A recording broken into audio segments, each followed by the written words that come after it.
আমাদের দেশে যে সাপের যে মানুষ আক্রান্ত হচ্ছে বা ভয়তে আছে, হতে পারে কোনো কারণবশত সাপ বাড়তেই পারে।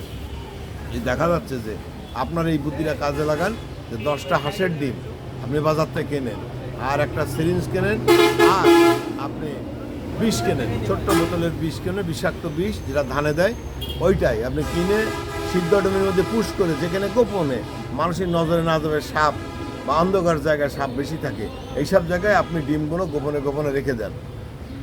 অতএব দেখা যাবে সাপ, ইঁদুর আর ডিমই হচ্ছে ওদের প্রধান খাদ্য।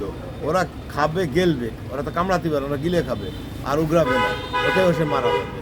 এটা আপনারা মাথায় রেখে কাজ করেন, ইনশাল্লাহ সাপ দমন হয়ে যাবে। কি না, কি ডিম লাগবে, কি ডিম? হাঁসের ডিম বলিস তো, হাঁসের ডিম। মানে দেশি হাঁসের ডিম লাগবে? হ্যাঁ।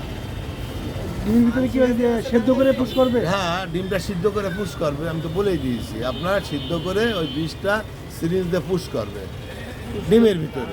হ্যাঁ, পুশ করে এবার গোপন জায়গা, যেখানে অন্ধকার জায়গায় সাপ থাকে বা এসে থাকতে পারে, সেসব জায়গায় বা 800টি বাগান টাগান, বাড়ির 800টি বাগানের মধ্যে এমনভাবে রাখবে যে ওপেন রাখলে আপনার ভয় আছে, একটুখানি গর্ত করে সামান্য মাথাটা বের করে ওখানে রেখে দেন, সাপ ওইটা মুখ দিয়ে খুঁচিয়ে বের করে খেয়ে নেবে।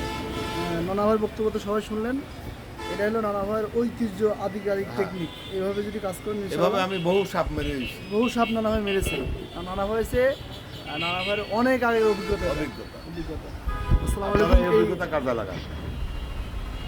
ভালো লাগে অবশ্যই ফলো করে দিবেন।